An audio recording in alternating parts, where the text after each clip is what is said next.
Let's chat about your boundaries in your homeschool and your homeschool mom life. So, you probably have heard me refer to boundary challenges in the homeschool mom life. If you've wondered what might be some of the boundary issues, then join me for a conversation. If we haven't officially met in the homeschool mom room every Friday, or you haven't met me in one-on-one coaching, then I introduce myself. I'm Teresa. I am a certified life coach and homeschool mentor found at www.capturingthecharmlife.com. I podcast, I write, I coach, and I shovel snow as of this morning. First day of December, and we have snow. And I'm always amusing myself. Sorry about that. Okay, so here's a few real life examples and insights from homeschool moms who've mastered boundary setting. I have 10 here. I'm sure you can add a few to this list. In fact, I would appreciate it if you would add a few to the list, either the boundary challenges you've had, whether that's directly related to your homeschool or just your life, and also what you've done about it or not done about it. You can add that too. So the first thing that I have as an example is time management challenges. So many possibilities here, but learning to set boundaries around your routine. For instance, learning how to time block. I use the concept of time blocking to help you clarify what's most important for you. What is valuable to you? What do you want to include in your life? What do you not want to put on your to-do list? Thank you, Kimberly. What actually really matters? And are you including specific time for those activities in your week? I've learned that the key to including the things that matter is not actually deleting the stuff that doesn't. It's clarifying what does and making it happen. How to make it happen? I'll just take a slogan from Nike and say, just do it. That's the key, is you actually just say, at 4 o'clock, I'm going to go do this thing. And there might be some pushback, some repercussions. It might be challenging to do, but when you get into the practice of just saying, I'm going to just do it, you do. And the unimportant things don't have as much time for you. So learning to time block. And if you're not familiar with time blocking, I have a time audit that you can access. Just ask me for the time audit and I'll get that to you.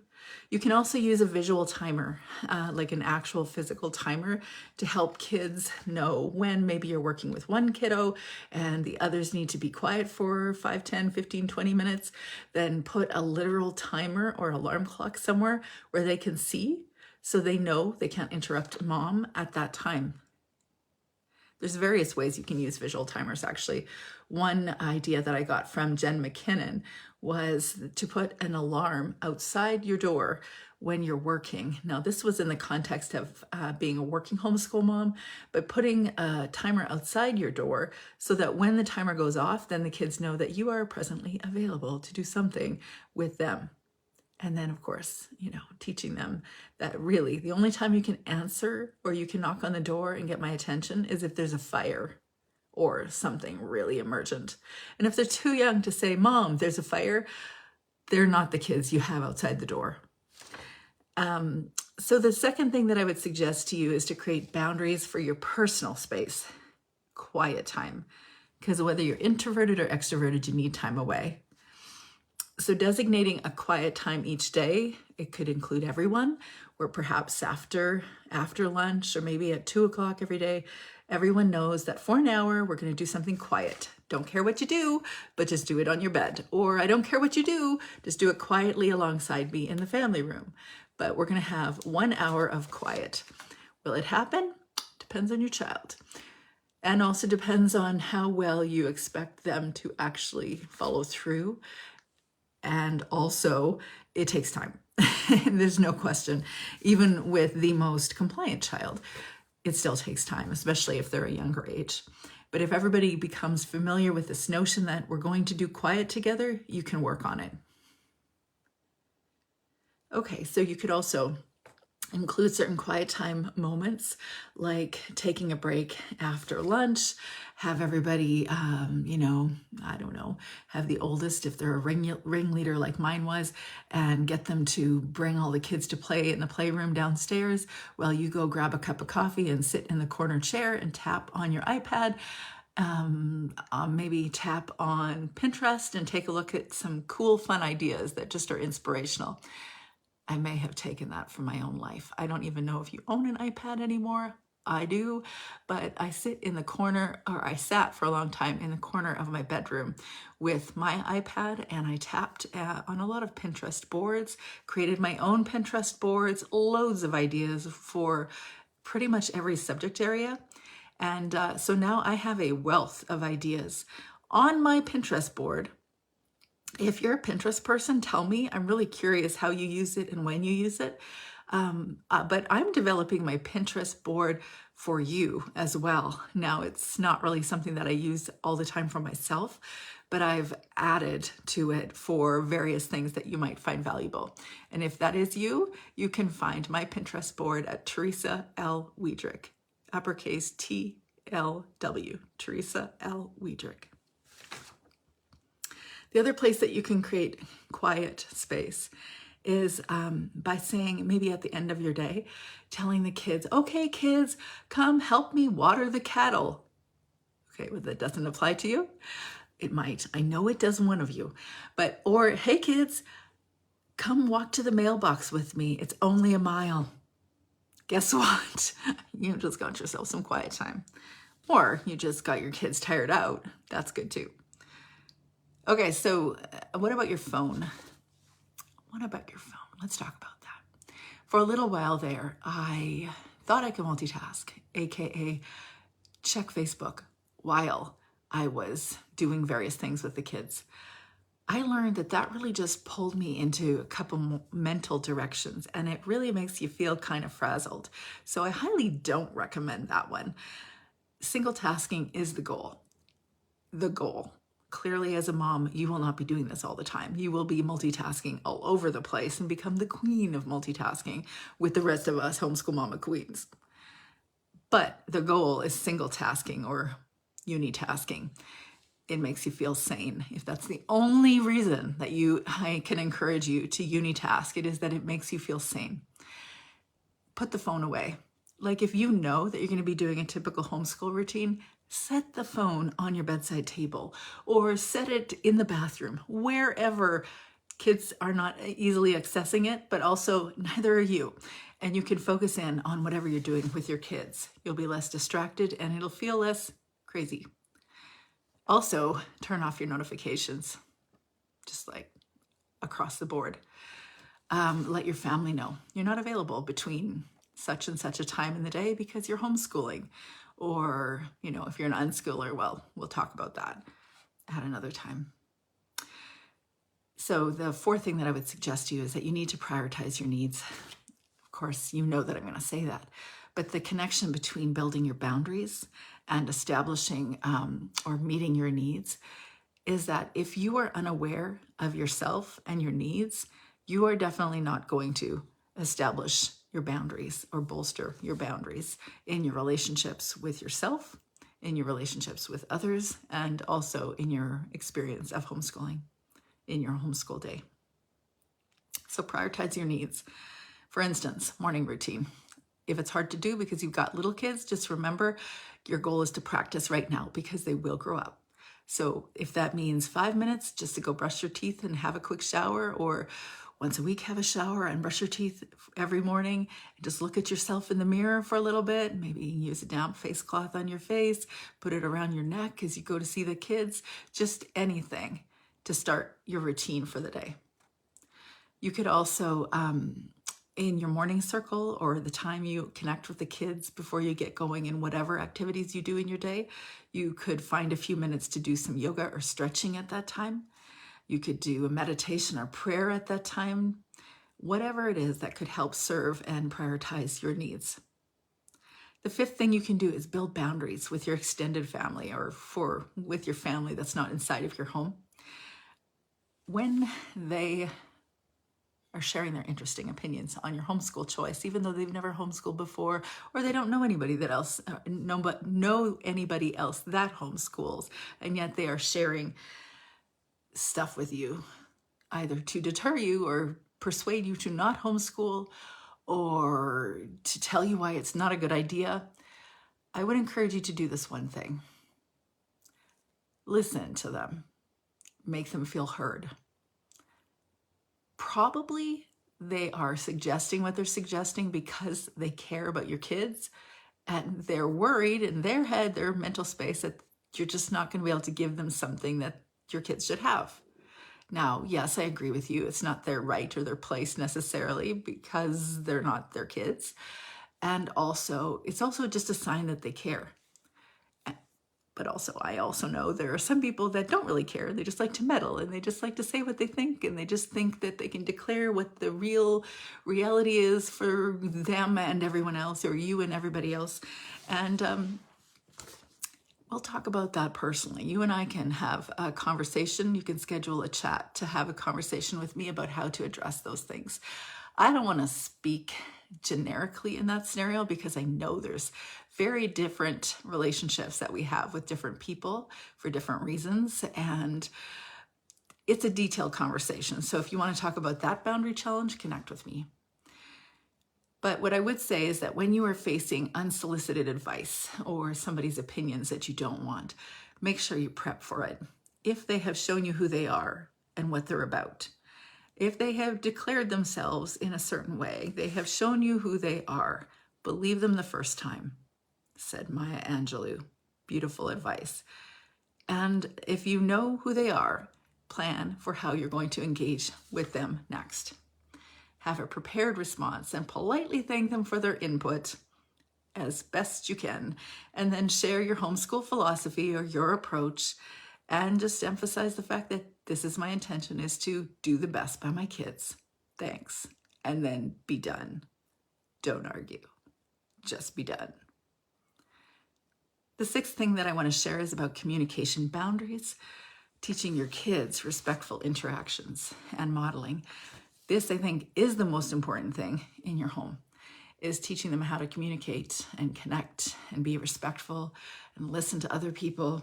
There is no greater skill that they will have in their entire home experience than learning how to do those things and addressing conflict. And don't worry if you make a mistake. You'll have lots of opportunities to do it again and again and again, to model to them the way that they need to learn, so they can grow up and live in healthy relationships too. So encourage your kids to express themselves respectfully. Teach them to wait their turn. Turns, let's talk about turns. It's not the same kind of turns you see in school. But if you have more than one sibling, it's required. That's always the funniest thing to me, actually. People always talking about socialization as though there's no possible socialization in the home, when reality check, if you have more than one child, and I think the industry average for a homeschool family is 4, but no pressure if you have 2. And if you've got 12, great, bring it. But I know there are a lot of families that have about 4. And whatever the case, if you have more than one kiddo at home, you can guarantee they're going to be learning how to take turns or make, space for each other, or share, or learn to listen to each other, or deal with conflict, all that stuff. They have plenty of opportunity to socially learn inside our homes. So you are the one that is setting the communication boundaries. 2 thoughts. One is that if you have really little kids and they have big emotions, or you have bigger kids and they have really big emotions, those big emotions, though they seem not to fit well in our homeschool routines, that is the most important thing for them to learn in the years that they're in our homes, is to learn how to care about themselves and to listen to their feelings, and to know, or to live authentically, really. Your goal is to help them live authentically, not just to go about life checking off boxes. So if they're living authentically and they're really listening to, how do I really feel? They're only going to learn that if you're listening to how they really feel. So the key is to listen to them when it's happening. And in my experience, that's not usually when you're done your homeschool day, or after you left the grocery store, or convenient times. So if there could be anything you could get familiar with interrupting for, it would be big emotions. The other thing is that and no pressure here, but they learn from what they see. Now, I believe that our kids are very different. I'm not saying that everything about our children is a reflection of us, because I truly think that each of them are unique and they don't necessarily reflect personalities as you or your partner or whoever is in their world. But they are learning certain things from you too. So assess yourself and say, am I honoring other people's needs to be heard? Am I listening to them? Am I being respectful of them? And this isn't a discussion to make you feel guilty or shamed, but it is a discussion to say it actually matters. And so how you learn, or whether you choose to sign up to grow in a certain area, if you do that, when you do that, you are benefiting everyone in your home. You are teaching them how to communicate. So what about the seventh idea is the space and organizational boundaries.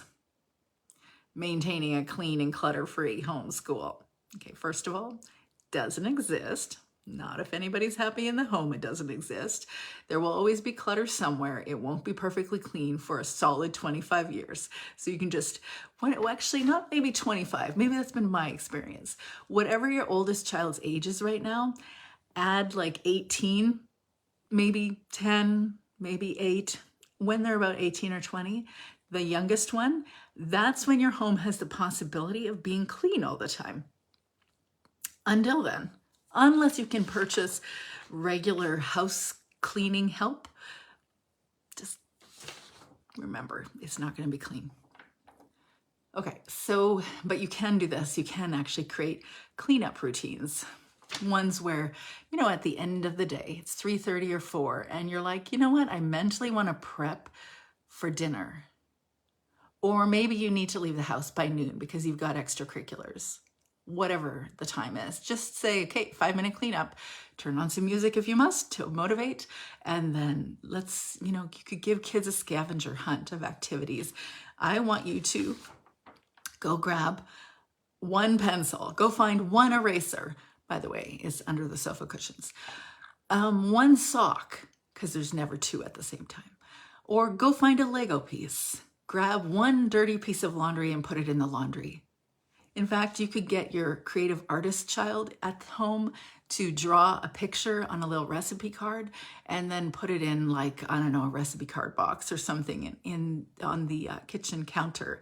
And then every day at 3:30 or at 1, get the kids to check the cards and go find these things. It can be 5 minutes, but that's a quick cleanup routine. You could do something similar on the weekends for cleaning as well, house cleaning. Okay, so number 8 is handling intrusive questions. So yes, we spoke about intrusive questions from family members, but sometimes family members just really care. Whereas strangers and acquaintances, well, we'll never know why they say some things that they say. When I was in a grocery store, when I was pregnant with my 4th, I had 3 little girls with me. I'm very pregnant. I'm in the produce section, and someone says to me out of the blue, someone I have never met before, said to me, you know, your chances aren't very good. And I said, what? And she said, of having a boy, your chances aren't very good. Well, thank you, random stranger, but I wasn't asking. Anyways, turns out she was wrong. Although statistically she's not actually wrong, but it turns out I had a son. So mostly that moment, I didn't know what to do. I was surprised by it. Why is someone randomly telling me that? Because people do. And so then we get to decide what we're going to do with that intrusive question or comment. Recognizing, probably first important thing to recognize is that if someone says something like that randomly in public, what they say is not that important to you, because someone that's willing to share something like that randomly, whether it's on social media or whether that's in the grocery store, wherever it is, I mean, just think about the person that is saying that. So, you know, take it with a grain of salt, they say. And if somebody says to you in a different moment in my homeschool life, when I was in the produce section, there is probably a lesson here. I'm walking through the produce section with my kids, and this fellow says out of the blue, didn't even notice him in my sight line, but he says to me, "But your kid's in school." And I'm like, what? Okay. I was blindsided, and he walked past faster than I could have responded. But I think when we've had those repeat experiences long enough, the goal is to learn how to not become defensive with stuff. And here's why I think, and it might not be what you think I'm going to say. The reason isn't because it's like morally right to not be defensive. I suppose you could make an argument that it isn't morally right to not become defensive. But mostly I think it's just a waste of your time. You're not going to change everybody's mind in the world. You're not going to convince them that this homeschooling is a good thing. Don't waste your time. They won't. Some of them will. Who cares? Just go do your thing. And ask me how I know to do that, because I have had plenty of experience. That's just 2 stories in the produce aisle. I've got more. So you could come up with a canned response that says something like, "We've chosen homeschooling to provide a personalized education for our children. It's been great for us." Or you could just smile and say, "Thanks," and move on. Number 9 is to identify your boundary needs. I don't think that we spend enough time on ourselves as homeschool moms, period, let alone assessing our relationships with others, with ourselves, and with how we're, addressing our needs in general. And so I think it really is useful for you to take a look, do an assessment of your boundaries and ask yourself, where are you really challenged? How could you do that, you ask? I have a boundary questionnaire or an assessment. I also have, so that's a useful first step tool, I would say. But I think the most effective one that I have right now is a boundary or building boundaries journaling workbook for homeschool moms. I made that in the last couple of years to accompany my group coaching program to build boundaries. And you can find it on Etsy. I can put that down below. It's also on my website. So recently, I recreated one of the building boundaries journaling workbook specific to navigating holidays. Excuse me. So if you're interested in that, just let me know. That's on my Etsy store, Homeschool Mama Self-Care. If you're curious about the checklist, the boundary building checklist, let me know. The last point that I have in building your boundaries is, of course, addressing your needs, nurturing your mind, nurturing your body. Different people have different priorities. They want to satisfy their needs differently. When I was 25, if someone had said, yoga might be really useful for you, so you feel limber and agile every morning, I would be like, I'm fine. I'm good. No problem. And now I'm 50, so I appreciate the discussion on yoga and meditation. Sometimes a hot cup of coffee, no, not sometimes, always a hot cup of coffee, 2 cups of coffee even. And but what I would say to you is incorporate one time a week where you do something that has nothing to do with your kids, just so you can take a breather, just be apart from the busyness of it, because I know how energetically sapping it can be. And it will give you so much more energy when you come away, go back into it again, and you're just more present. You're just enjoying it more. So find one day or one 15-minute time away, an hour away a week. So I'd be curious about your boundary challenges. Will you put your thoughts, maybe the things that you have done to overcome those boundary challenges, or maybe you can actually share your big boundary or your boundary challenges down below. There was one other thing I wanted to say, is that we don't always have these conversations about big boundary issues. I call them the big B boundary issues, completely made up. That maybe that's a thing, I don't know. But I do think that there are times where we don't have anyone to talk to, but we're having some big B, boundary issues with someone. It might be your partner, it might be your mom, or it might be a significant relative. And if you are in a scenario where you're having big B boundary issues, like really big, demanding relational challenges that are affecting your peace of mind, then don't ignore it, because it's not getting better by not doing anything. I know this. And it also can be unraveled if you have two committed people working together that both want to address the challenge. But if you don't, and you are one person and the other person isn't interested in it, then you have to reassess and say, okay, why am I in the relationship the way that I am? Is it really serving either of us to be in the relationship the way that we are? And if you want to have a conversation, just ask me for a booking link and we can chat about that. So boundary building for homeschool moms. Those are some of the things that I typically am speaking to. I'm curious what you would add down below. I hope you have a great week.